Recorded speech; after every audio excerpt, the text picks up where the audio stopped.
Good morning. Welcome to the March 23rd meeting of the Rutherford County Regional Planning Commission. If you would stand with us, please, for our prayer and our pledge. Bow with us. Father in heaven, Lord, we're thankful for this day. We're thankful for the blessings of life and the rebirth of spring. God, we thank you for all of the things that we're experiencing in Rutherford County. Be with this commission as we go forward and conduct the business of the county. Be with those that are overseas and fighting for our freedom. Be with this county, this community, this state, and the United States of America. In Christ's name we pray. Amen. Amen. I pledge allegiance to the flag of the United States of America and to the republic for which it stands, one nation, under God, indivisible, with liberty and justice for all. Thank you. You may be seated. Call the roll, please, Gail. Rhonda Allen. Here. Jim Averwater. Here. Veronica Buchanan. Will Jordan. Here. Mike Cush. Here. Craig Lynch. Here. Chip Pinion. Here. Steve Sandlin. Mike Vaught. Here. Jeff Phillips. Present.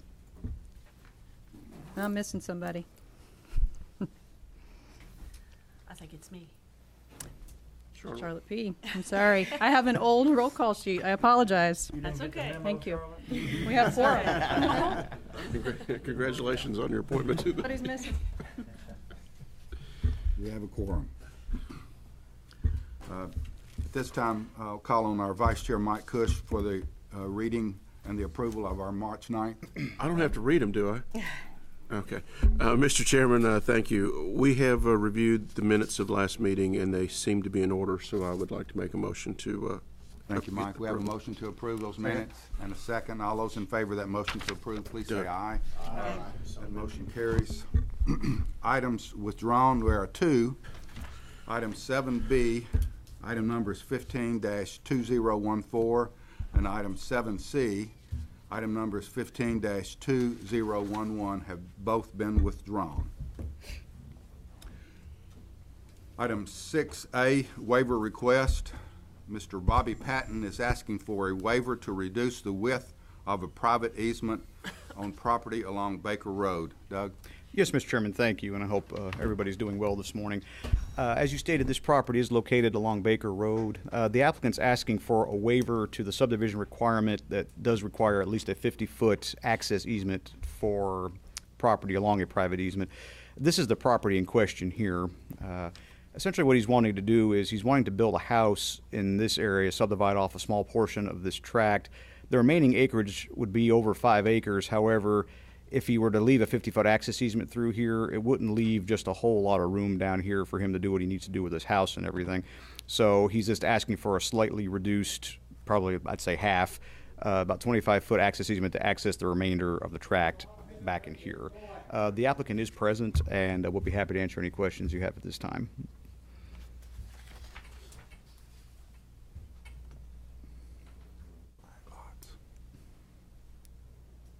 Is there a structure already on any part of that property at this I time? don't think so. No, there's not. Have you heard from the neighbors on either side? Because those are smaller parcels. I have not.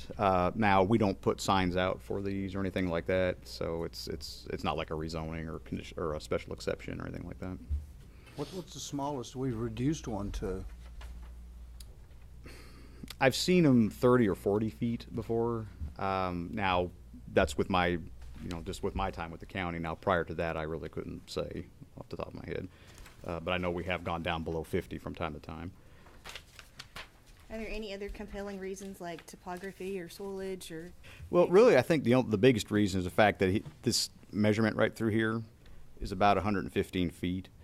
So once you take into account, the house size, the width of the house, those kind of things, it'd be difficult, I think, to put a 50-foot easement there unless you were to put the house long ways. Okay.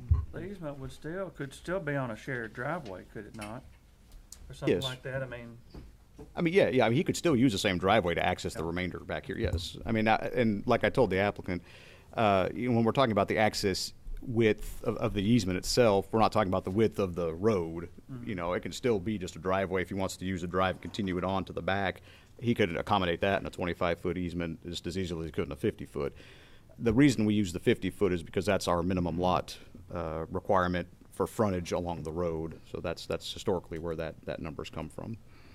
Well, things get so complicated in today's world with financing and banks looking at what's on, probably they don't like things that are messy and all. I mean, Mr. Brooks, country roads are what? I'm sorry? Country roads are what width? Say the smallest we got in our, River Road's about 16 feet.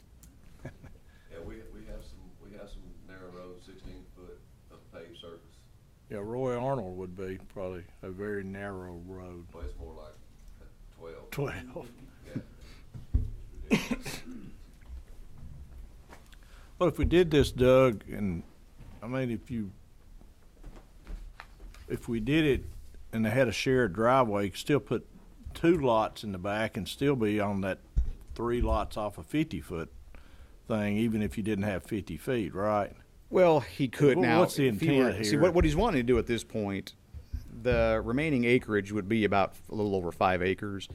So if he had a 50-foot access easement, he could just provide the easement, access that tract in the back, and he wouldn't even have to talk to us about anything because that's specifically excluded in our regulations. That it's explained that you can do that. Now, if he wanted to have a 25-foot easement accessing all that property back there and then wanted to come back and subdivide it some more, he would have some issues as far as, first of all, the width of the easement, continuing it through, because right now that easement would just go as far as to access the remainder of the property. If he wanted to continue it through, he would have to get a waiver to that. He would also have to get a waiver for the fact that if he was trying to track these off, they'd be under 5 acres since the remainder's only 5, just a little over 5. And the requirement is 5 acres on a private easement, so he would need waivers to that. So it wouldn't just be as cut and dry as him coming in and trying to subdivide a couple more tracks off it. There'd be a few more hoops to jump through. on that. You could do one more, but you could do the 5-acre tract, that'd be about it. That's about it. Based on, I mean, Yeah, the by 5-acre track regs. would work. If he wanted to put 2 houses back there, it would be, It would be more. There'd be more hoops to jump through at that point. but not impossible if it looked all right. And Well, that's, right. I mean, it would be up to the commission at that point because he'd have to come and ask for waivers to that. I don't want to throttle him, you know, I want to leave some opening back there. Now, if he were to ever want this to become a county road, it would have to be on a 50-foot right of way. Right. Correct. Now, I can't imagine he'd want to build it to, specs or whatever to have a full-blown county road in there, but if he were to want to make this a county road, it would have to have a 50-foot right of way. I'm assuming this is a driveway situation. Yeah. Yes, sir. Driveway. Yeah.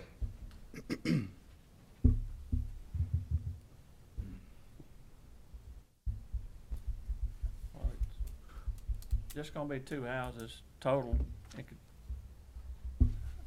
Well, actually, probably turn his house and get 2 houses anyway, if it's something unattractive, turn the house the other way or something. yeah, I think at this point, all he's wanting to do is just build on Up front. on the acre up front. I think this is just reserve. Again, he's present if you'd like to ask him, I'll specifically. make a motion to approve. Second. Have a motion to approve and a second. Any other questions? All those in favor of the motion to approve, please say aye. Aye. Any opposition? Any motion carries. Thank you. Submitted for final plat approval, item 7A, W.R. Thompson. The item number is 14-2067, one lot on 19.41 acres, zoned RM and CS, located along West Jefferson Pike. W.R. Thompson is the applicant. Doug? Yes, Mr. Chairman, thank you. As you stated, this property is located along West Jefferson Pike. Planning Commission members may recall this property. This was actually the subject of a rezoning application last year. The Board of Commissioners approved it at their August 14th, 2014 meeting. The Board of Zoning Appeals has also approved a mini warehouse use for the property, which we'll discuss later in the agenda. At some point during the rezoning process, this small appendage was added here, and at the same time, the applicant was already wanting to dissolve this lot line here, so this is kind of a cleanup plat when it all boils down to it. We've had a number of kind of back and forth with the applicant and their design engineer on this as far as the comments being addressed. For the most part, most of them have been addressed. There are still a few outstanding things. The first, and probably one of the most important, they are locating the soils area on the plat, the soils that they do plan to use. However, there's no soils information on here. My understanding was the engineer was still waiting on that information from the soil scientist. So obviously, whenever that is obtained, they will go ahead and update the plat accordingly with that information. So that would have to have the hatching kind of like right down here. This is the certification for the groundwater protection, but this would show the hatching and the type of soils that would be used. Let's see, what else do we have on here? The 100-year flood limit. They are showing the flood limits here, and you know, for those of us who are used to looking at plans, we can look at this and say that this is probably the area within the floodplain, and these are the areas outside the floodplain. But they really should be labeled a little clearer than they are, that what's in and what's out. The plat would need to be on state plane coordinates consistent with our subdivision regulations. And the last one is the surveyor's certificate of accuracy. Let me zoom down here so I can show you what I'm talking about. This just needs to be changed to county, or special county engineer as opposed to the city. They just used the wrong one. So with that, I'll be happy to answer any questions that you may have. Do you have any comments, Mike, on that? Okay.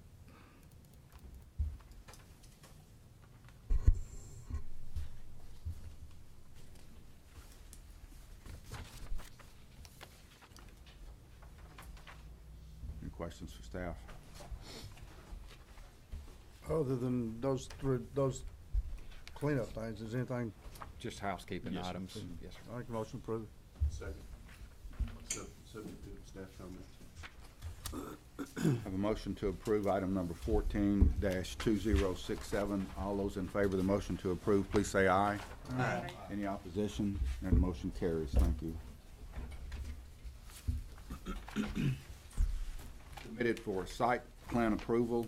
Item 8A, Danny Patel Site Plan Amendments. The item number is 14-3005, deviation from original site plan approval, May 27, 2014. Proposed changes are relocating of diesel tanks and proposed secondary ingress point on Crescent Road. The property is located at the intersection of Shelbyville Pike and Crescent Road and is Zone CS. Danny Patel is the applicant. Doug. Yes, Mr. Chairman, thank you. As you stated, this property is located at the intersection of Shelbyville Pike and Crescent Road. Most of everyone in here probably is familiar with this site. This plan was last approved at the Planning Commission back at their May 27, 2014 meeting. Planning Commissioners may recall there was a lot of discussion about this particular access right here, whether it should just be a right-in. Originally, it was proposed to be a right-in, right-out. The first site plan that was approved, staff really wanted to see this more as right-in. After speaking with the applicant and their design engineer, they shifted the access way up just a little ways, added this acceleration lane here coming off of Crescent Road, and those changes we were more comfortable allowing for a right-in and right-out at this location. Since that time, the applicant has come back and has made another change to the site plan. The first change is this island right here was actually on this side of the building originally. Now, it seems like a very minor deviation of the plan, which it is, but unfortunately, the regulations that we have for deviations to site plans, it's based on the area of the site as far as the acreage goes and how far you can move a particular structure, and this exceeds what that distance is, so that would have to come back through for approval from the Planning Commission. That in and of itself, I don't think is really a major issue. The biggest issue that we have is they're adding a secondary access point here to Crescent Road. Now, the applicant came in originally and talked to staff about this particular access. It was originally shown as an in and an out. Staff, quite frankly, we have a lot of concerns about this. We think that the entrance in and out, there's going to be a lot of congestion in this area, especially with these diesel pumps moved into this area. We can see people coming in here while people are trying to come out here, come down through here. We just feel that this is going to cause a lot of conflict in this area. But we did tell the applicant, you know, if this is the change they'd like to make, they're more than welcome to come and try to address the Planning Commission on why they feel they need to have that particular access. Some of the other comments that we had on this plan, We're still awaiting TDOT confirmation that this has been approved, this acceleration lane. Also, we want to make sure that through the construction of this facility here, now this is phase 2, this is not part of this, but through the construction of this first phase, that the existing soils area that this house is going to use in their septic tank is not going to be impacted by that. Also, the parking that they're showing here doesn't meet the minimum parking requirements for the county. The applicant's engineer was counting spaces at the gas pump as proposed parking spaces, which our ordinance does not allow to do. So they'll need to be able to provide a few more spaces on the building as far as the parking is concerned. We talked about the secondary access. We also need an updated grading plan and also an updated landscape plan to show the new changes. With that, Mike, I didn't know if you had anything else on that particular. Mainly just the access onto Crescent Road, that additional access. I just feel it's too close to the intersection and cause potential conflicts, even people trying to come out of a one-way entrance there. We just thought it's too much. There's another full access entrance just 100 feet away, so we thought that was best to keep it as far away from the intersection as we could. And then Doug mentioned we needed a updating grading plan. Had some storm structures going underneath the building. We need to remove those from underneath the building. And then the stormwater pond, make sure it doesn't conflict with the existing house septic system. So on the approved plan, did we approve a site plan already? Yes, sir. We did, that's why, yeah. And did it have that that entrance down where the right and left turn exit is now? Right here? But there was. Are you talking about this one right here? No, Don Crescent. Oh, yes. This one was there. The full access. Yeah, So there's this not one an was there. entry. That's just supposed to right Well, out, left they- out. That was one of our comments to add. Yeah, I down know. here on- Yeah, they need to add an in arrow right So there. you just want to move that entrance to right there beside that, and that's where it was last time anyway. Was it not pretty much on the site plan? No, that- this is new. That's new. But The no, I one-way mean, in- but it was at the back Yes, on the sir. last site Yes, plan. sir. Oh, yeah, That was yeah. a full access, Yeah. one way in, 2 ways out. Yeah, and this is still a full access. They're just not showing the arrow on here. Okay, so that, this would still yeah, I be a didn't see full an in access. arrow, so I Right. didn't. And like Mike said, one of our comments was that they needed to add an in arrow right here, just since they're having the 2 outs right there, that would make sense. But this is additional. This isn't. This wasn't on the original plan. How many more parking spaces, Doug? I think it's like 4. Yeah, 4 or Four, 5. It's not just a whole lot. I think on the earlier plan, they were counting some of the future parking, but we need to have a covered for this plan. What's your, I guess, minimum distance by the code or whatever from this entrance in off of Crescent then to the 4-lane right-of-way? Well, it's to the discretion of the county engineer. There's not a set number. It's a site distance issue, and you've got, high rated travel coming down 231 and turning on Crescent. We just thought it was too close to that people turning off that road to make that issue. I recommended at least 125 feet. I'd like to have more than that. I'm just thinking the entrance right there. Talking about this one? We were sitting here making a couple of comments about it. Really, with the diesel down at this end, not always is it going to be a diesel car or just a diesel truck. It's going to be a truck with a trailer.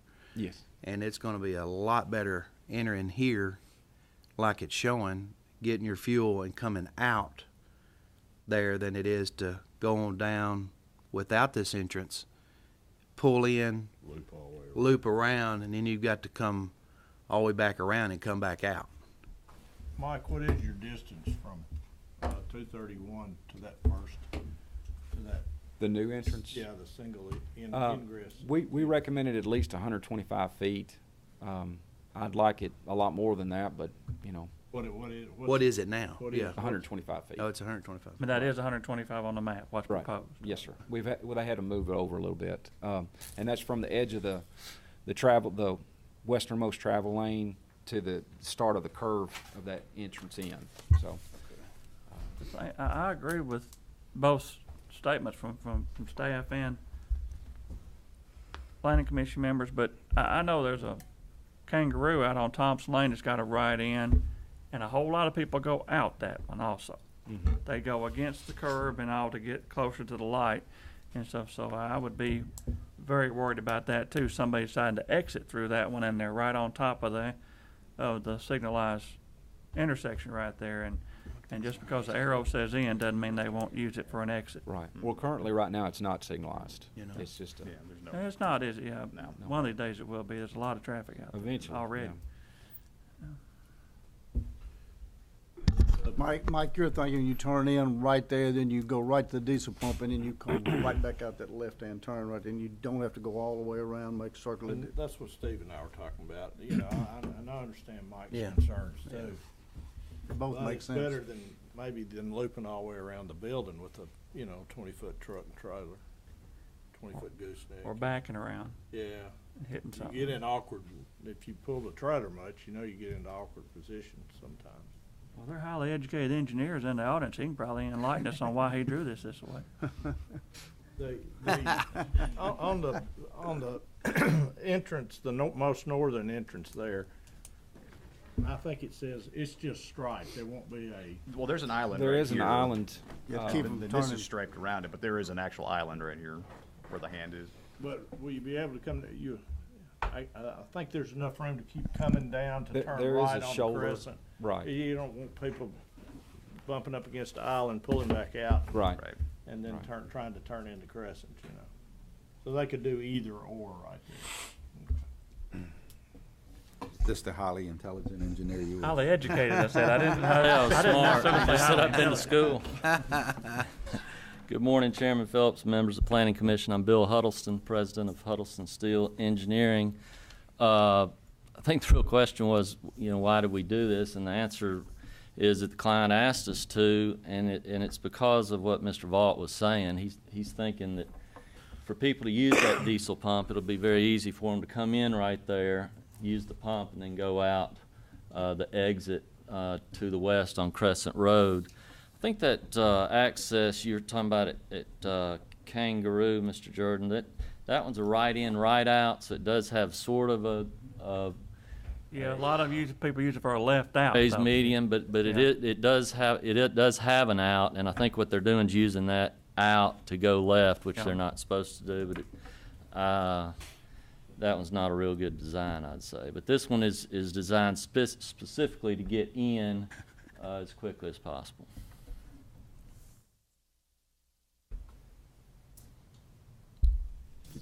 Just a brief explanation of why you moved the pump on this side.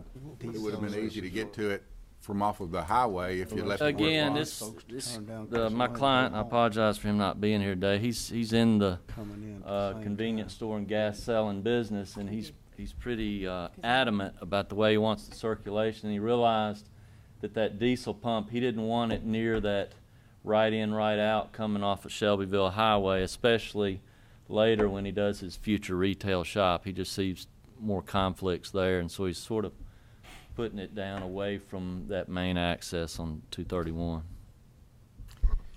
Mike, if you're pulling a trailer, though, it would be easier to get in that slowdown lane and turn in and put that on where it was on the other side.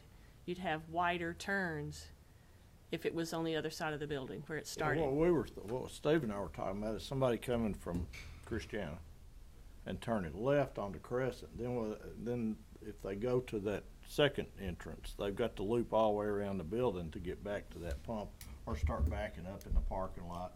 That's right. That's not always a good deal. I can understand the applicants wanting to have it on this side, because if he wants to do something nice up there, they probably don't want a bunch of big truck traffic right there in front of those shops, whatever they may turn out to be. I don't know how much we're supposed to worry about I'm phase two concerned while we're about doing the phase other. one, yeah. Pardon me, Bill. I'm concerned about the other 4 parking spaces. Where are they going? Well, there's where are they plenty of going? room behind the building to the west of the building to put those.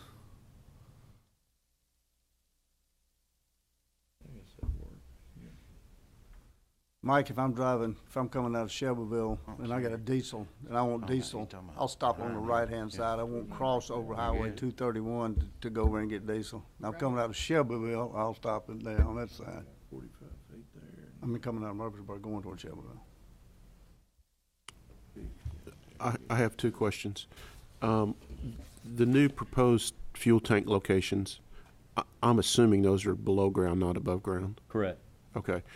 Let me ask you, if we were to look at approval of this entrance, why wouldn't you change the aisle, that curb island a little bit to make that more of a, I guess, a wider throat to be able to get to the diesel pumps? We can. The idea was to keep it, we wanted to emphasize entrance only there, and not, we can do that, and I'm okay with that. The idea was that if we keep it narrower, it discourages people from going out there. But it's more discouraging. But are you trying to get big trucks in there, though? In this one? The new one? Not necessarily. Not no. necessarily? No. Okay. Now, the concern is, though, the traffic on Crescent Road, right? And if you're talking about trailers, if you have a big trailer to pull in there and slow down, how many people are going to be backed up behind it? Mm-hmm.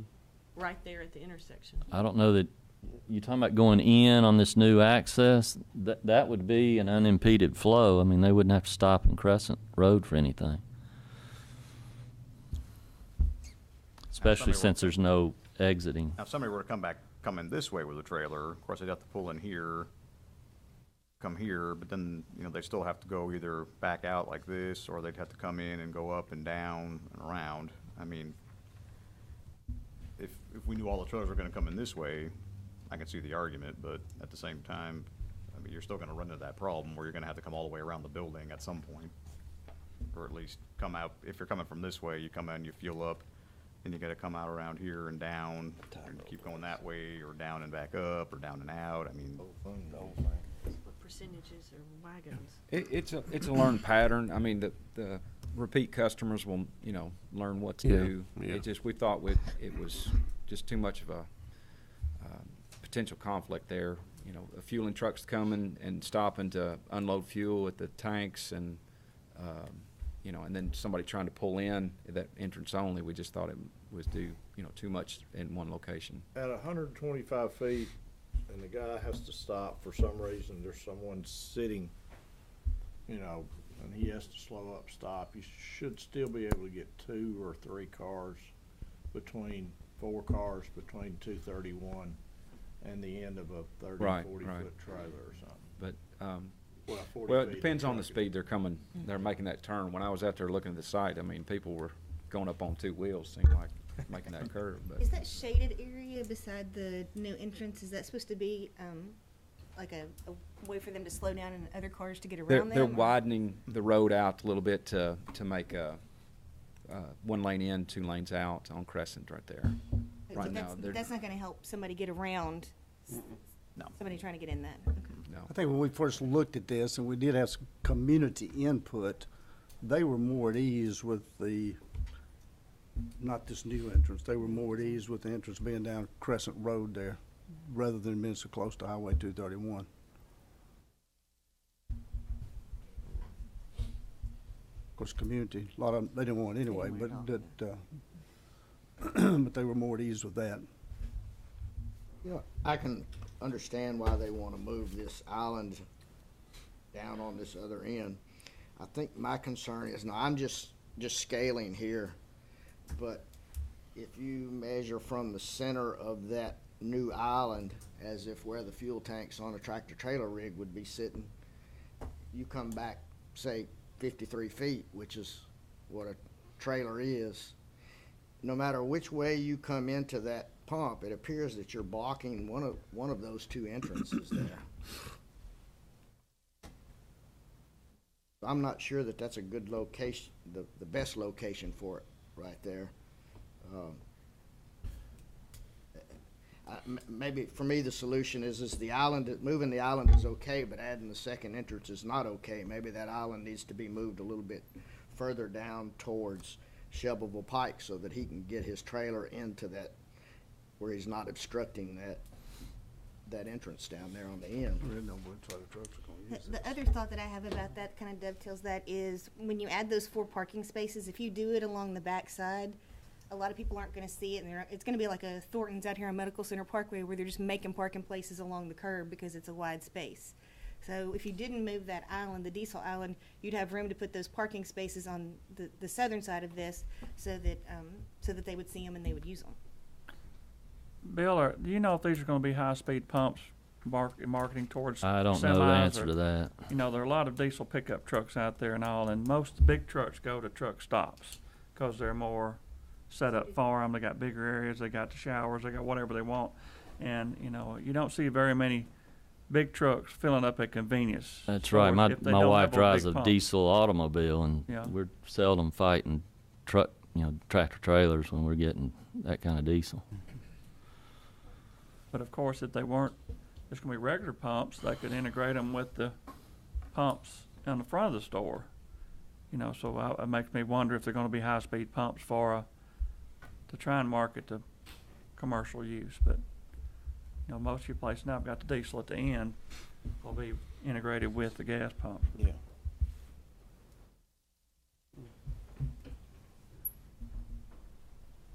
Which would alleviate this problem. I'm sorry, Bill, what'd you say about the other parking spots? We It's gonna could be on just- the back? Right, we could at put a- them at the rear of the building there. At an angle, I guess, or something? 'cause Not you- necessarily. They could be 90 degrees. Really? We could park from either direction. And if they put islands on either side, which they. Cause you require got them to do, that 58 should- feet right there, and you're gonna take up, what? 19. 19 feet, Yeah. so you got plenty of room. It might look a little different going back into your phase 2 here, you know, your future development or something later on, but it won't line up with your parking there. You'll have to adjust it, I guess. Yeah, but I think there's enough Yeah. room. Bill, what's your actual distance from the pump itself to the building or the sidewalk of the building? The diesel pump? Put 'em here. Put Well, this- there's 19 19 feet feet. from the sidewalk to the canopy, and probably another 11 to the pump, so probably 30 feet.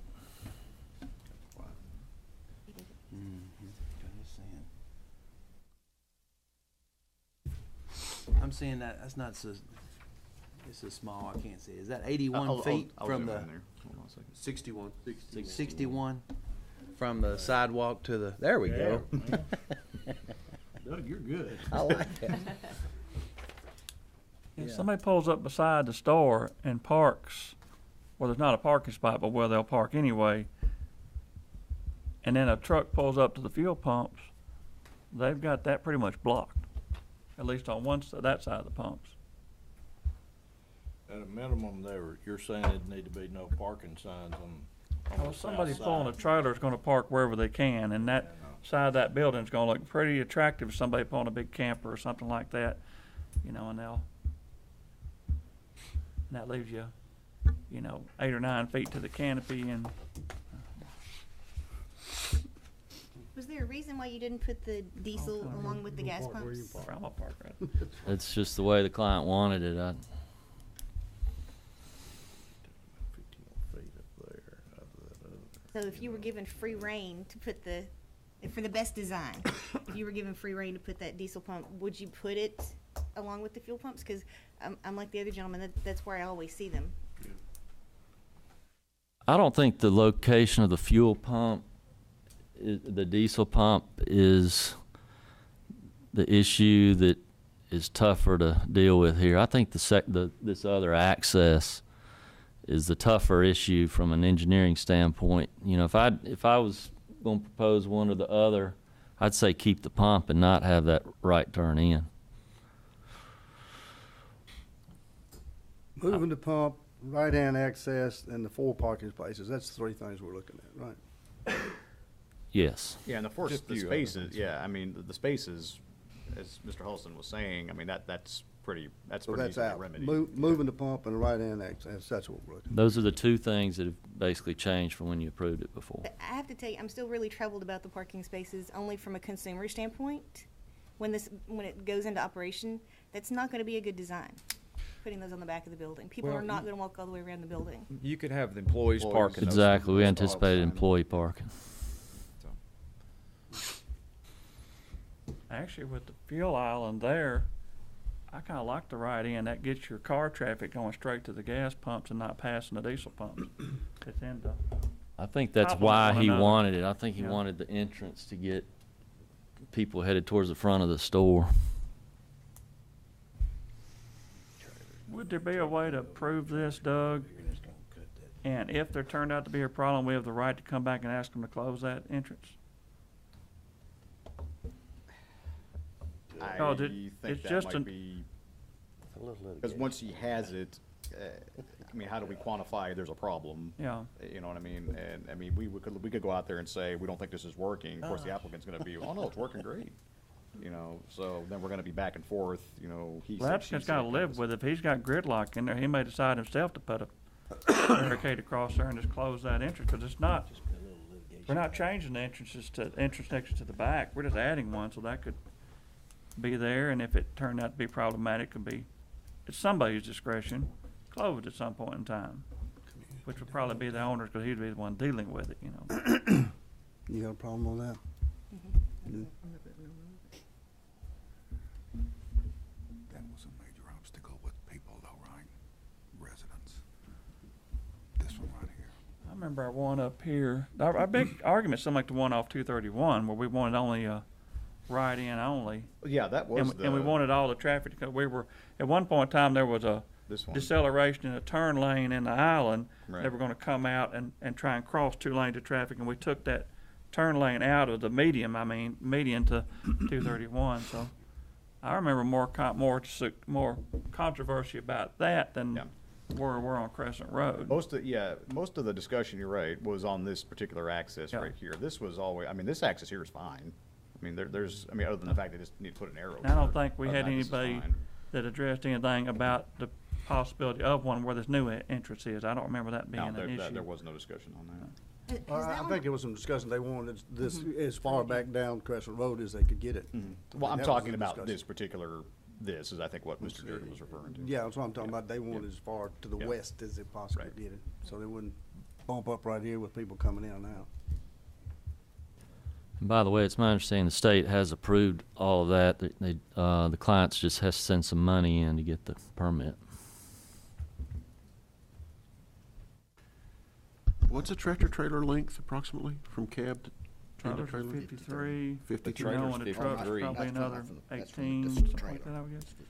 Yeah, you're looking at 70 feet for a full They're trailer. not going in there. They're gonna be I don't But I think they'll go in doubt- there. I think you get some dump diesel trucks. trucks and goosenecks and a whole lot of dump trucks, maybe. I see a lot of, farm equipment. Yeah.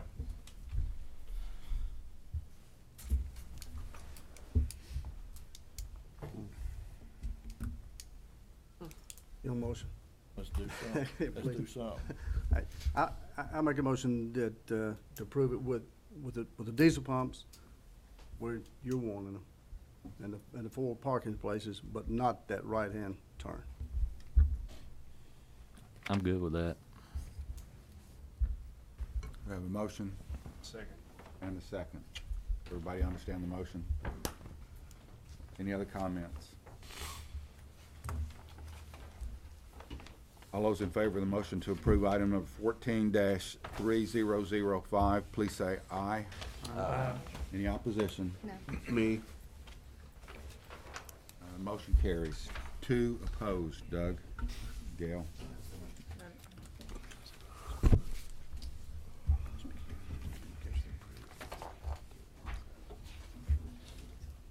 Item number 8B, W.R. Thompson. Item number is 14-3023, new construction of approximately 78,000 square feet of mini warehouse, RV, and boat storage space on 21.28 acres, zoned commercial services and RM, located along West Jefferson Pike. W.R. Thompson is the applicant. Doug? Yes, Mr. Chairman, thank you. A little earlier on the agenda, we looked at the final plat for this particular piece of property. This is the site plan that goes along with that I referred to. Again, this went to the Board of Zoning Appeals back in September of last year.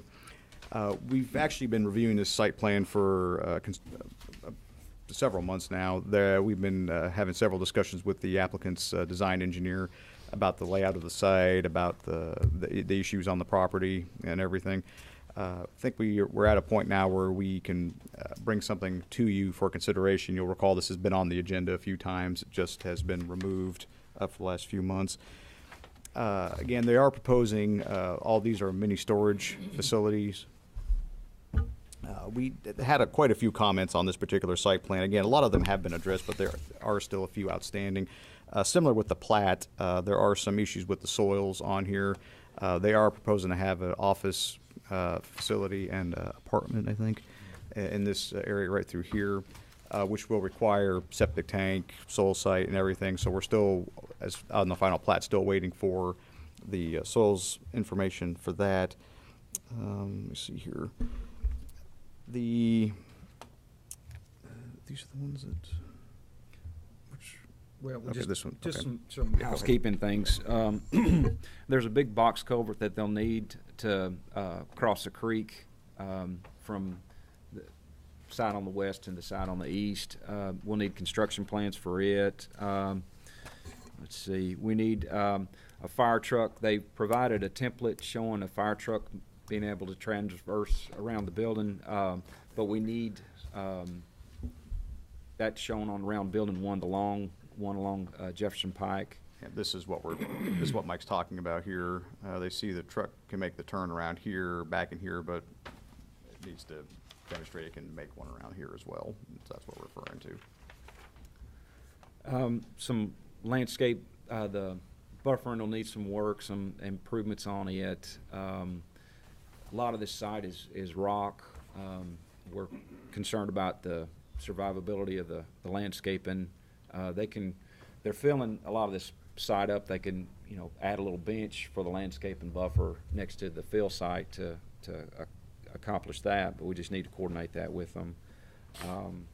Just some, like I said, some housekeeping things, adding silt fence, outlet protection at the some of the culverts, soil work, which Duggan mentioned. David Jones had talked about when they go for building permits, they'll need compaction reports. That side on the west is a lot of fill material, and it's questionable, so we'll need to see that before they pull building permits. Other than that, like I said, it's just housekeeping things. They've got their ponds in good order, so we're just needing a few things, and we're good with it. Is that an active waterway or is it seasonal? No, it's a blue line stream. They provided buffers, and the site, like I said, it's filled, so it'll provide more of a buffer once it's stabilized too. So from a stormwater standpoint, you're not concerned about putting all the asphalt around it?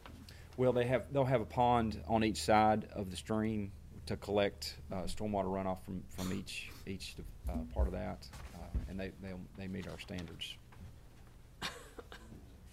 They will need an ARAP permit to cross the creek from the state to do that. Yeah, one other item too, as far as the buildings themselves, there are requirements in the zoning ordinance as far as the sides that face the right-of-way. They have to be built to a certain specification as far as the building materials are concerned. We haven't received elevations to that effect yet, but we'll make sure we get those prior to the building permit. It's a challenging site. I won't put it past you. Yeah, this one's actually kind of transcended a couple different engineers. We started looking at this when Eric Hill was here, and now Mike being here, so we've been looking at this for quite some time.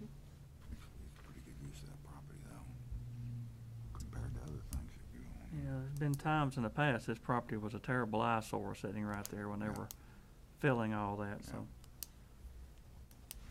looks like an improvement to me. Sure. And there is a storage place just to the east Yes. a little bit, Immediately, adjacent property. actually, yeah, immediately next door, there's an existing mini warehouse facility there as well.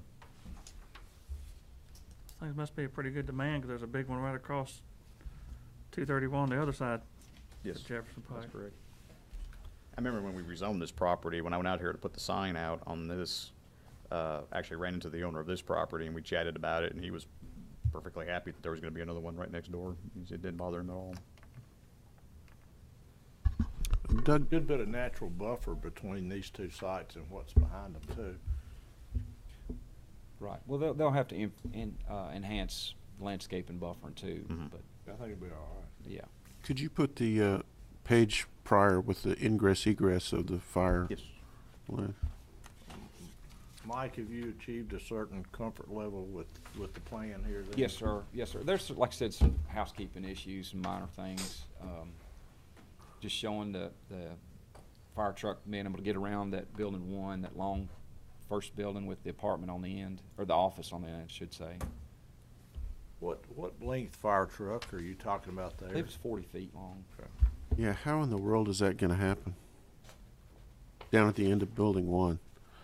That's what we I want. don't- Need to I see don't the That's why we template. wanna see Yeah, that. we want to see that template. That's the truck path shown on the Right. other routes. We just want to be able to see that they can get out of there and not have to back down that long distance. Yeah, which is probably why they didn't show it on building one, because it can't be done. Their building may have to get a little smaller. Yeah. Right there. Are there no concerns about buildings 9 through 12 partially being in the flood limit? They're filling in that area. They're brought up to above the base flood elevation. And they have that on the grading plan. Like you're saying, all that's been filled. I mean, were they gonna? On the west side. Yeah, over here. They're gonna do a compaction test on there. What they core that? Cause I mean, They'll do some test pits and Yeah. and check that out, make sure it's suitable for building on. cause unless they've changed them, there's been everything put in there. You know. That's what I've heard. Yeah. But you know that fits for that. I mean, So if we approve it based on staff comments, if building one does have to be shortened, do they have to come back? Or is that just addressed with staff? I think we could address that with staff. A lot of when it talks about deviations to site plans, it's usually if you're increasing the size of a building. If you're actually going down a little bit, I don't know if that would be as much of an issue. And they may not have to really shorten this by much, or maybe they just widen the paving out just a little bit here to allow that to happen. Something like that, Yeah. I think we could handle administratively. We wouldn't be required to bring that back to you. Okay.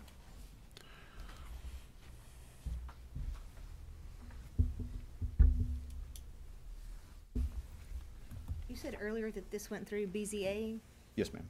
but what was it that BZA had to approve? The use of the mini warehouse facility. It's in the commercial services zone, which is the zoning of the property. It's a special exception. This particular use is a special exception in that zone. What size culvert, Mike, did you say goes in the blue line stream there? It's a 9x6.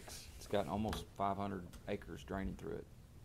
So it's a good size. It's gonna be. That's the reason I was asking. I could see a good bit up above there that might drain to it. Yes, sir. It's a good size area. And it would have to be an open bottom Not necessarily. with a blue line? Well, they allow 200 feet modification, Okay. and I think it's like 120 feet, 118 feet, something like that. But I mean, it could be open bottom. And that was one of the comments. We need to see the details for that culvert. You ready for a motion, or you want to keep chatting? Pull the trigger. I want you to make a motion to approve based on staff comments and obtaining the missing documents and clarification. Second. Other discussion? We have a motion to approve item number 14-3023. All those in favor of that motion to approve, please say aye. Aye. Any opposition? The motion carries. Thank you. Item 8C, FJB Limited Partnership Shop Additions. The item number is 15-3004. New construction of approximately 7,100 square feet of shop additions on 11.08 acres zoned commercial services located at 5630 Lebanon Pike FJB Limited Partnership is the applicant, Doug. Yes, Mr. Chairman, thank you. As you stated, this property is FJB Site and Shop Additions, excuse me. The property is located along Lebanon Pike. There's an existing pretty large structure at the front here, their existing plumbing shop. There's also a number of existing buildings on the site plan that are shown that are already there. They are missing a couple, which we have asked them to put onto the site plan. What they're proposing to do is add this building here and this building here. Now, in addition to that, this building is currently under construction, and it's kind of what precipitated the whole zoning change. You'll recall this went through the process just within the last couple months, where they zoned this area here and also some area up in here, which is really not part of the site plan. But part of also what they're doing is and it's not coming before you because it's an administrative plat, but they're shifting a lot of lot lines around. They're dissolving this lot line as the building goes right through, or it goes right through the building rather. But this building here is being shown as under construction, but it needs to be part of the site plan. And as such, all the calculations, building area, and everything need to be updated on the plan to show that. In addition to that, we need the stormwater calculations and drainage map, I guess, updated for this as well, is what we're referring to here. We want to go ahead and, what else we got here? Mainly with this additional building currently under construction, we need them to evaluate the impact of stormwater. Under our previous regulations, you know, this proximity to the river, they wouldn't need something, but with stormwater quality requirements, we'll need them to evaluate and offset potential impacts on those. Like I said, what Doug said, we need them to count this building that's under construction right now in the site plan for parking calculations, impervious area, floor area ratio, all these items that needs to be on there. There's some housekeeping issues that we need to, just clean up the plans, removing unneeded information, trimming out setback lines that don't belong in some places. One of the big things is this proposed right-of-way line. I mean, this site plan, I think, was done back when TDOT was looking to do that a bridge project in this area. They've already bought all the right-of-way and everything they need. So, I mean, this is the right-of-way line. It's not really proposed anymore, so those will kind of clean up things. That's actually one of the reasons the plat's not being brought to you, because there was really no right-of-way dedication that was needed, even though it was shown as such. It's already been done, so when the state came through and did what they had to do. And they're showing an existing fire hydrant at the main entrance, and I don't believe that's in, so we need them to at least add that or coordinate that with CUD and the fire department for coverage.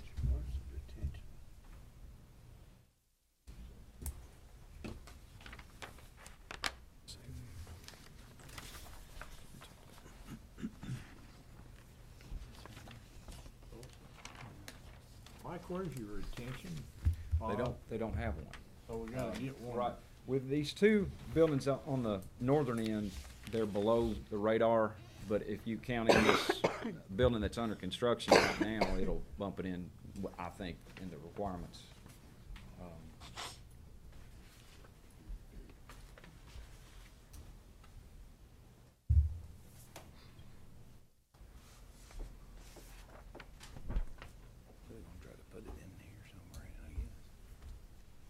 Mr. Huddleston is present as well. He worked on this site plan.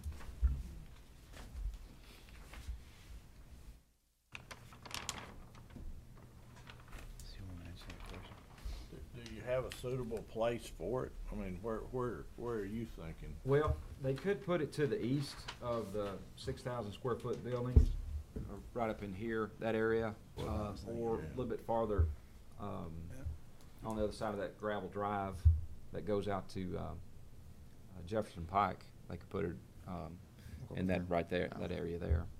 So it wouldn't catch the building being built right now, but they could, offset the increase in runoff and, catch more area that's not being treated right now and treat it. So.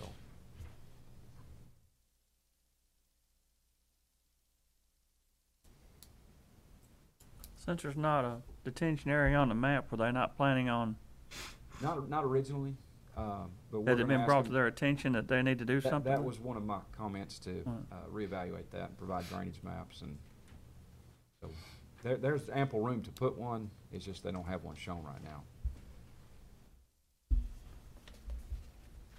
The Bauer families, which owns all this, they've done a world of stuff to improve the Walter Hill area over the last close to 30 years and stuff, and they have got a major investment there, and I feel sure they want to do the right thing as best they can. So I'll make a motion to approve, subject to all staff comments, and I'll leave you guys working out the retention area and things like that.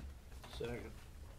Have a motion to approve and a second on item number 15-3004.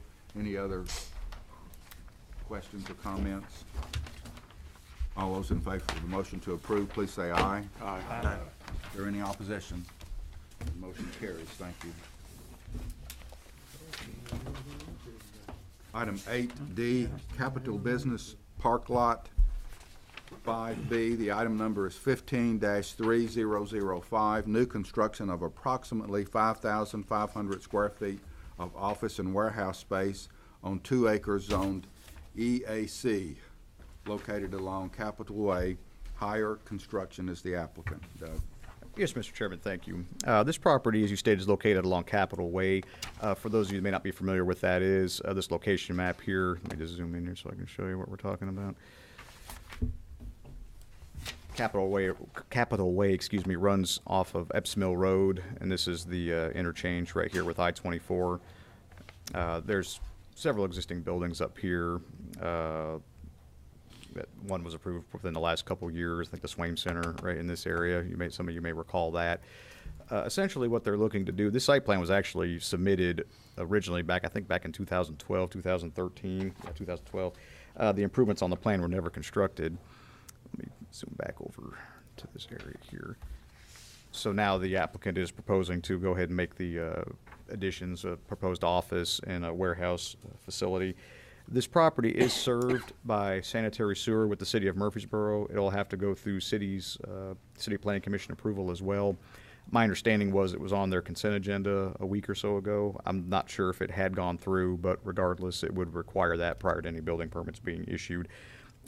For the most part, I would say most of the comments we have here are probably more, again, on the housekeeping things. A lot of this is going to depend on which standard is the most strict, either the cities or the counties. For example, the landscape plan, we'll need to verify, which landscaping plan has their calculations are the most strict. They would go with that one. The same thing with the parking requirements. We would coordinate that again, just whatever one was the most strict would be the one that they would go with, being that they would have to build to the city standards. One item that we did request is in this back in here, there's cross-access here between 5A and 5B. There's not an easement. These easements right here, this is for a Colonial Pipeline, right in this area. But there's no cross-access easement between the two lots. Now, right now, the owner owns both 5A and 5B, which works fine. However, there may be a time when one of the lots is not owned by the same person anymore. Therefore, if they want to maintain that access, they need to provide some sort of a cross-access easement between 5A and 5B. Stormwater calculations and map will be required. They still need a drainage and watershed map. Also, what is it? You've got some contours lines crossing. That's right. Just need to clean those up a little bit. The existing 42-inch culvert that crosses, I think water travels from the south to the north, and it looks like it's transmitting water from lot 5C to the south going to the north, so we'll need a drainage easement on that 42-inch culvert. Like Doug said, we need drainage calculations and maps. This site was all gravel, except for that access drive leading to the back. And what they're going to do is do a chip and tar in the back to seal that back area up, and then they're going to pave the front parking areas for the automobiles and continue to keep storage in the back, open storage. Does this join the mulch yard? I don't believe so. It adjoins camper trails down there somewhere, isn't there? Yeah, it's a little Boat further up yard's the road. further on. Yeah. It's a little further up. I think 5C right now is undeveloped.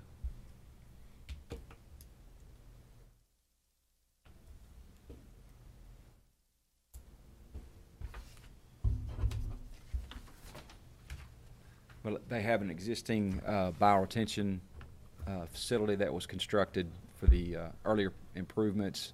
It is landscaped, but they'll have to enhance some of the landscaping, and as with some of the missing landscaping on the site.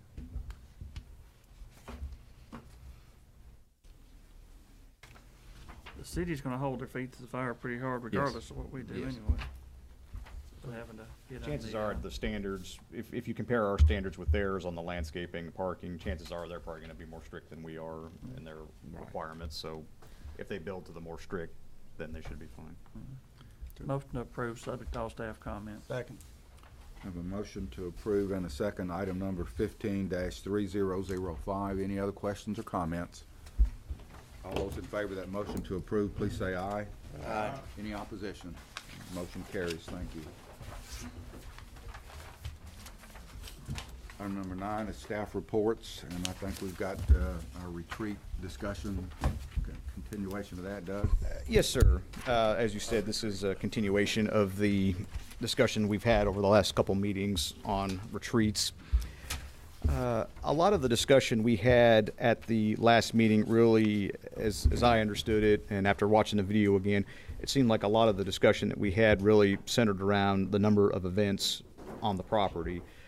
When did it become too much, I guess, is just the best way to say that. So what staff is proposing to do after looking at this, and I'll have to give kudos to our assistant director, Danielle Glauner. She kind of pointed this article out that had run up in Lebanon just within the last month or so. And I also I was at a Tennessee APA, American Planning Association function last week, and I ran into the planning director for Wilson County, who was dealing with this similar situation, and I had to thank him as well because I think this solved the issue that we were having. The biggest change that we've made to this is item number B, or letter B, I guess, right here. What we did was we used a maximum number of events during any calendar year being 25. Now, the way we came up with that number was we just said, okay, let's assume that they have 2 per month. And throughout the year, that would give them 24. Now, I realize that they may not have events during the winter months when it's colder or something like that. But we just said, okay, we'll just round it up to 25, make it a nice round number. So those would be allowed by special exception, anything up to 25. If they wanted to have more than 25 events, they would need to seek a rezoning to a planned unit development using the standards in Chapter 9 of the zoning ordinance, as well as the standards, using the standards in this subsection. So they'd still be bound by these particular standards for the use. They would just be allowed to have a greater number than the 25. This came up in Wilson County. I forget the name of the facility now, but it used to be called the Cedar Vine Manor up there on 231 North. Over the years, they had gotten approvals for different types of activity going on the property as far as the events, bed and breakfast, several things. When the new owners took control of the property, there were so many different approvals and things out there that it was getting to be pretty confusing. So the owner actually met with the planning director up in Wilson County, and this is basically the route they took. They said, let's just get everything under one umbrella, and they made it a planned development. And the more I looked into that, the more I thought about it, I thought it made perfect sense for the issues we were having here with the number of events at a facility. It's one thing if they have, 10, 20 per year, but I know some of the discussion we had, if they were having 30, 40, upwards 50 more, if they started having things daily, where do you draw that line? And I think this would be an appropriate place to draw that line and an appropriate method to do that, just using the planned development approach for that. Large-scale development, so you would have to be a really successful retreat owner to need to exceed this. Yes, I think so. Some other changes we've made, and we've cleaned this up quite a bit from the last draft that you have. Again, the minimum acreage being 5 acres. Some discussion as well as far as agricultural uses. I put right here in the definition that retreats on property that meets state and local definitions of agriculture are exempt from this definition, which is what we intended on the entire time. None of this really was changed. one other item that we did change, let me just kind of skim through here just to make sure we didn't change anything else. Most of all this here is pretty much the same as we had it at the last draft. I will say that there was one item that we did remove from the requirements, was that last item about the Board of Zoning Appeals being able to limit the number of events and that kind of thing. There's already language in the ordinance that allows the board to put specific conditions on special exceptions. It seemed a little really redundant to mention it again, so we just went ahead and took that off. I don't think it was really necessary after really looking through the ordinance a little more. So, but everything else on here is straightforward as far as any changes being made. We just, like I said, we just cleaned it up from the last time. We've left the overnight accommodations. They have to be accessory. You just can't use it for like a bed and breakfast. That's a different type approval. Maximum length would be 7 days. Again, the minimum acreage was 5 acres. But the biggest change, again, being the number of events, limiting that for special exception. Anything above that having to go to the Planning Commission and Board of Commissioners for rezoning approval. So if you had a bed and breakfast, they would come and get an approval for this, and then additionally the bed and breakfast. Yeah, they'd need a separate bed and breakfast has a separate list you wouldn't of. want to impede the bed and breakfast with this application. No, if they had a separate, if they just had a bed and breakfast and wanted to move into this kind of thing, then they'd have to come back for this specific use for the retreats. Or if they wanted to, they could do a planned development, just lump it all into one. You know, they could do that too. Option is out there, Yes, too. sir. To clean it up, if nothing else. That's good. Doug, what did we finally decide on?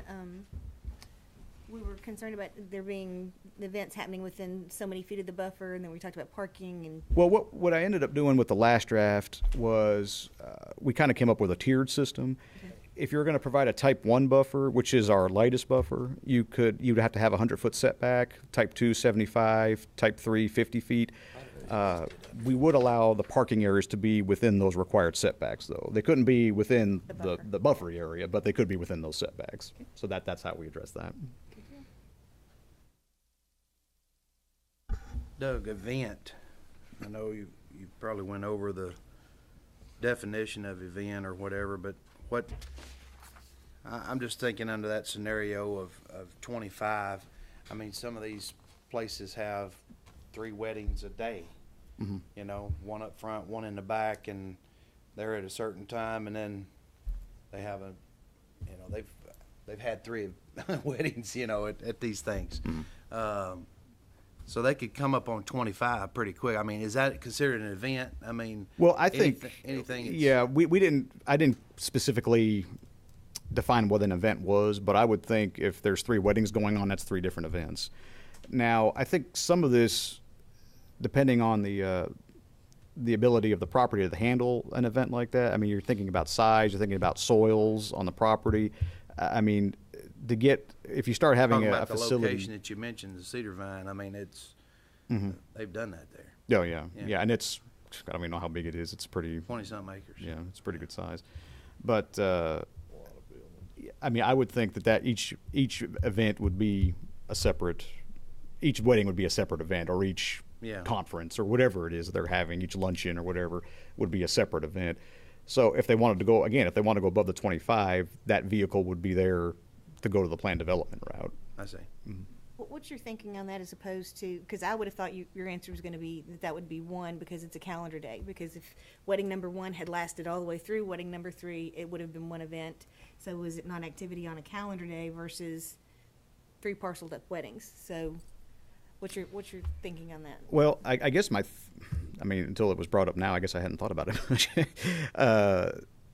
My thinking is each event is going to have its own parking issues. It's going to have its own traffic issues, right, and all that. So, I mean, you could have one event that runs from 12 to 2, while another one's running from 12 to 3, and then the next one's coming in at 2:30 to take over the spot where the 12 o'clock. I mean, I'm just making stuff up. And are we expecting them to self-report? Are we going to check on that 25 only by neighbor complaints, or how's that going to be managed? I think a lot of it will probably be by kind of self-policing in a sense in the area. If they see that they're going above and beyond what they think their limit is. Now, it's one thing if they go 26, 27, is anybody going to know? Probably not. But if it's a thing where we're only going to do 25 and they're out there hot and heavy every day for 3 months, you know, that's a little bit different. At least it gives us a vehicle to go out there and point to and say, hey, you're in violation here. But I don't think we've got the personnel or enforcement necessary to be able to keep tabs on every single event that they be having. Doug, if I'm going in and I've got the old barn and I've spent a couple $100,000, I've put in a septic system, I've bought a utility water tap, I built a little addition to my building where it could have the weddings and have the picture taken and be inside or outside, and I've spent a couple $100,000. And I've joined it, and I certainly want to join the Chamber of Commerce because you get a lot of advertising right there. And when I would certainly anticipate 25, I'd hate to be limited to my number of events if I've spent that much money. Well, I mean, I guess I'm sorry, I didn't want to cut off your thought. I've just got a problem with limiting it. It will limit itself to the quality of what you have out there, I think. 3 a day, now that would be pie in the sky, I think. Of course, Cedar Vine may have that sometimes. They're pretty big, and they're pretty nice, but I'm thinking a lot of these we're going to have two a month. I mean, that'd be great, but and you know, I keep thinking weddings, but Jim, you brought up a lot of events I hadn't even thought about last time about the Bonnaroo type thing. I hadn't even thought about that type, so.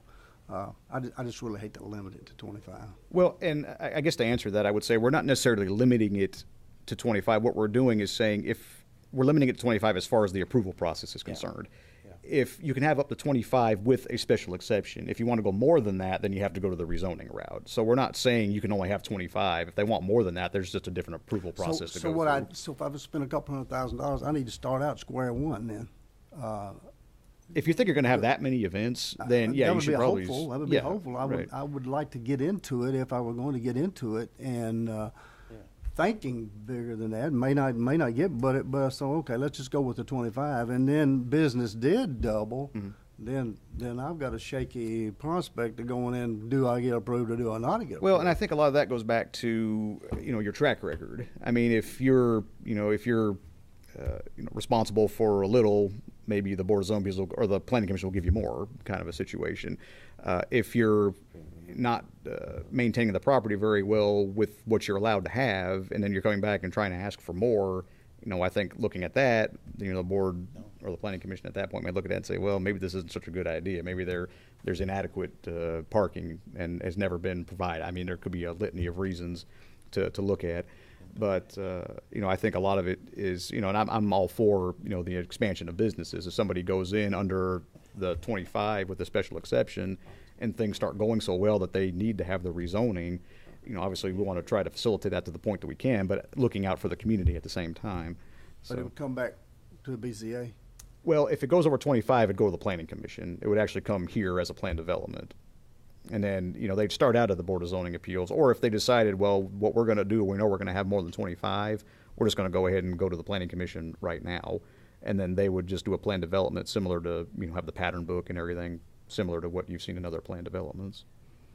What's the fee structure between this approval and the planned use? The Board of Zoning Appeals special exception fee would be $300. The Planning Commission would be $500. For rezoning. Now, I will say that, plan development route, there's a lot more detail involved there, so there's probably some more costs in that regard, not from the county standpoint, but from right. So. And they are still going to have a site plan regardless, so, there'll be those fees as well. Explain agribusiness if I've got... How much time do you have? That's what scares me. I'm selling some strawberries, I'm selling some blueberries, I'm selling some tomatoes, I'm cutting some hay off this piece of property, or I'm growing a little corn off this piece of property. How does a wedding chapel slide under agribusiness? They got to wear boots. Ride a horse. My understanding of the law, of course, the law was changed last year to allow entertainment in agricultural areas or agricultural uses, and that stemmed from a lawsuit that went to the Tennessee State Supreme Court, I think in Blount County, if I remember right. But, and as I as I understand the law, this is how it works. If the entertainment activities, whatever it is that they're doing, and it doesn't really define what that is, it's pretty wide open as far as what defines what constitutes entertainment. If it's all kind of secondary to the agricultural use of the property, it would be considered agricultural entertainment or agribusiness, as you're calling it. And therefore, and that's kind of what this up here, if it meets the definition of agriculture and all that, if the property meets definition of agriculture and this activity is secondary to that, then I think it meets that definition. Most of the ones that we have been getting phone calls about are the ones where someone finds 5, 10, 15, however many acres, and they want to, maybe it has an old barn on it, hasn't been farmed for years, and they want to convert the barn to a wedding venue or some sort of an event venue, and they don't have any interest in farming the property. To me, that's not agriculture, and that cannot be classified as entertainment. That would fall under these rules right here. I don't think it's enough to just plant a garden in the back and, have a few rows of corn or something like that, or strawberries like you said, and just say, oh, I'm just it's agriculture because I have this small gardening in the back. That's not enough. It has, the farming activity, the agricultural activity has to be the primary activity on the property. Now, what defines primary? Is it area? Is it cost? As far as 50 weddings over revenue? I mean, I don't, Hey, it which doesn't one say. is the primary? Right. And those are things that we'll have to take into account. I mean, I If think I'm there's coming to you and I'm cutting 20 acres of hay off this piece of property, I'm gonna slide under agribusiness myself. Forget these 25. Yeah, and I mean, I think there'll be more discussions on that as time goes on. Not with you and I, of course, but just in general, the state, because That's what bothers me. yeah, the definition just doesn't specify what primarily is. If it's area, or revenue, frequency, it just doesn't. It doesn't. It's not very clear in that regard. So it's going to have to be on a case-by-case basis. But I will say, I think that's going to be the exception. Most of the ones that we're going to get phone calls about are going to be the ones where someone wants to establish something on vacant property. No, I think you're right. That's what we're going to see most of. So does the state have a definition of agriculture? They have several. Yes, ma'am. There's several definitions. So the burden would be on the applicant to prove that they fall within that I think so. definition? I think there's one thing that they use that's is $1,500 a year, Something like that. in revenues, and you have to file certain federal tax Forms and things. and you have to Right. file with the state. Schedule it, yeah. So that might be Greenbelt. Yeah, Greenbelt's Greenbelt, another yeah, one, maybe yeah. that's some sort of That's not a parameter bad we could benchmark use. there. Jim? But like I said, most of it'll have to be a case-by-case is how we'll have to look at these. Doug, could you raise it to 30? Because that kind of covers every weekend from the 1st of April to the end of October. That's what you would like and to do, I we think could a do lot of that. these, that's gonna catch them, If that's perfectly Most fine. That's people- really not a whole lot most more than what people we're I know proposing that are anyway. doing want a couple of weeks off sometime, but I just thought that kind of give them a little more leeway. It'd cover most of the outdoor wedding things anyway. April through, what was it you said? April through? Yeah, April through October. You don't October, have to put okay. that limit on it, but that would get most of the. Well, and the reason I've asked is just because if somebody comes and says, where'd you come up with that number? We could say, well, if you took all the weekends from April through the end of October, that's how many weekends you'd have, or something like that. It doesn't mean you have to do them then, but that's gonna be your. Oh, sure, yeah, and we're not talking about limiting, I'm not saying that when we came up with the number, the 25, we were doing it based on 2 per month. Yeah. We weren't saying you could only have 2 per month. Somebody wanted to burn through 25 or 30 or whatever number within the first month they had it, that's their business. Now, you're talking 30 days or 30 Events, it'd be 30 events. Yeah, most of these things, it's a week-long preparation for them, Right. I mean, I got one across the road from me and another one down the road.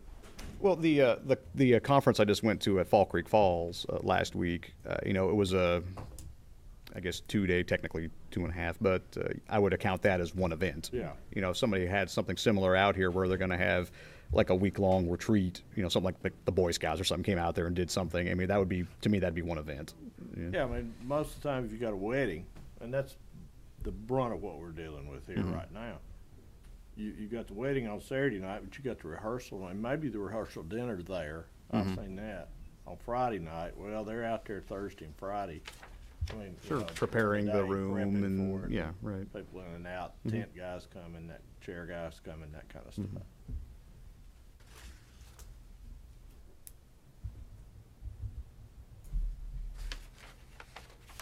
Ready for a motion? Well, at this point, if you're comfortable with this, this would have to move forward for a public hearing, because this is a change in the zoning ordinance, so this would require a public hearing. Okay. But if you're okay with this, what we can do is start moving in that direction. Now, Chairman Phillips, we talked prior to the meeting. We did not get any rezoning applications this deadline. We could have a meeting for this. I know there's some plats out there. There's one that I think he would like to try to get done sooner rather than later, but if it had to wait until the next day meeting, that'd be fine too. But I just throw that out there. We have no rezonings to consider next month. Could we cover some of our training on that Monday night? Is there something that we could do to cover some training on Monday night? I could probably come up with something between now and then. Yes, sir. That'd be great. Mm-hmm. If you'd like to do that, we can certainly do that. Yeah. Okay. I'd kind of like to do that, and instead of having one of these meetings last a couple of extra hours. Sure. Yeah, Kind of let's get go that ahead. out We of can. the way. Do you guys have anything in particular you'd be interested in hearing about, rather than just come up with something? Is there anything that might interest you? We could try to kind of plan around. I'd like to put some pressure on Mike and get him to go over something that he's learned since he's been here that he thinks that we ought to know as well. Doug, All right, Mike. It's all you, buddy. What's that? I'm sorry. What are the hot topics that the engineers, nationally or state or whatever are talking about? Well, I mean, as far as engineering, I'll leave that up to Mike. Or the planners plan- and well, I mean, engineers. I'm sorry, I didn't mean either Quite way. frank, I mean, this issue we're dealing with right here is, with the retreats, is becoming more and more of an issue. There's new cell tower regulations that are coming out and taking effect, which isn't going to affect you so much as the Board of Zoning Appeals, so I don't know if you'd have as much interest in that. But we'll put our heads together and come up with a little something. Well, I don't know if there's more to be said on this or a different angle, but I feel like I could still learn more about traffic sheds. Okay. So if that's anything that you'd want to talk a little more about, I still feel like I need to know more to be able to explain it even myself to somebody. Okay. Yeah. All right, let's see what we can do. Are the stormwater regs fairly stable right now, or are they still a moving target? They are. The state's implemented this 1-inch capture requirement, which is, you're supposed to capture this 1 inch of rainfall for your site and not supposed to let it bleed off or anything, just capture and hold it, let it infiltrate to mimic, the natural ecosystem. But with this rocky county, it's hard to do. So we're trying to transition to that and trying to figure out what the best way to do that is. So, but stormwater is a big issue, stormwater quality. Yeah, I knew. Over the last 10 years, it has been a big issue, and I didn't. The feds have a way of moving the targets, Well, yes. Well, and along those lines, I want to give kudos to CUD for hosting the Water Academy that they've begun. I think that's going to be an invaluable education for all of us. So it's going on between now and November. While we're here, Bill or Brian, what's the next date on that? Third Wednesday of March. I'll have to look it on the Third Wednesday of April. April, as we're right past March. It's looks like the 15th of April. That's correct. And that's going to be a tour of the. That'll be a tour of the water treatment plant. That one will be slightly different. The rest of them will all be hosted at CED's office, but the next one will actually be at the water treatment plant, which is on Central Valley. Excellent. Okay, so what we'll do is we'll come up with some training ideas, and we'll put these regulations for retreats on the next agenda as well. I don't foresee this being a lengthy public hearing. Any other little businesses that comes up between now and then that the applicant thinks are important, go ahead and take care of those. We'll see what we And, can do. Yes, sir. If we can get some of that training behind us Yes. early in the year, we won't be so crowded at the latter part of the year. And we can do since that. we don't have a lot on the agenda, it might be a good to go ahead and spend an hour worth of training. Okay. We'll make that happen. Just real quick, since CUD officials are here, a couple meetings ago, well, I guess it's been a couple months, but you remember we had they had a presentation on step system, lot size requirements and lot width and those kind of things. We've had more discussion on that, and I believe this is the most up-to-date one that we've got. This was the last email, at least that I saw. Actually, do you guys want to do a quick, want to talk about it real quick? Just, since I don't want to put words in y'all's mouth.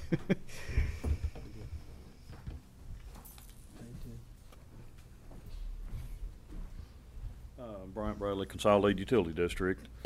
We did have, we sat back down and I myself and a few others talked to other utilities in the area and stuff, trying to figure out how they're dealing with these PUDs and so forth. What we've gone back, we've met with Doug and Mike and SEC and several engineering companies and developers about this now again. Basically what we've outlined here on the template you got in front of you is a clear space requirement that we need to operate and maintain our system. Goes back to similar to what we talked about before, but we're not going to look at on our side dictating any lot sizes or setbacks. We're just going to say we need these clear spaces shown on the plats and construction plans to be able to operate and maintain and install the systems that we're going to take care of on the decentralized wastewater. Similar to what we had before, but like I say, it does do away with any kind of minimum lot requirements. What we've talked to the engineers about are showing these templates on their construction plans so we know it'll work before we move forward in, development and approval of the plans and stuff. And wording it that way allows you to modify for technology. So if something Yes. improves and you don't need that distance anymore, you can That's alter correct. it.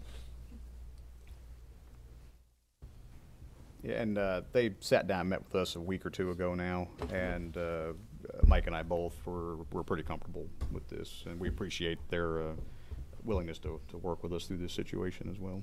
Absolutely. But we just wanted to bring this to your, since they were going to be here, we just thought you'd want a little update from the last discussion we had on that. So. Thank you. Thanks, Brian.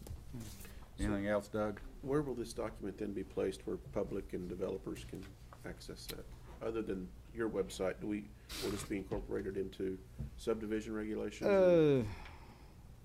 Probably not, just because this could change, and it's not really our regulation. So, but of course, if we'll have this available, if we're meeting with somebody and the subject comes up, we'll be able to provide this as well. Mm-hmm. But of course, we'll make sure that they also talk with CUD just in case there have been some more recent changes or something like that to be made aware of. Mr. Chairman, I have nothing further. Mike, did you have anything? No. A quick reminder, we will have a meeting on Monday, April the 13th, and that'll be at 6 p.m. at the courthouse. Just one quick question. Will this water-wise training, would that suffice training for this commission? Yes, it could. So those that are in attendance to that would fulfill their obligation for the year? Yes, they could. Well, they'll still have to have the 1 hour of private property right training, but we'll help you provide, we'll provide for that before Okay. the end of the year. We'll look into that Yes. for the next Monday night. Okay. Okay, instead Yes, we can do that. might take Mike off the hook that way, but maybe not. But if we can get that out of the way, then a lot of us that are attending that other meeting will kind of take care of it for the year that way. Okay? Next meeting's the 13th. 13th, 6 p.m. All right. Thank you. We're adjourned.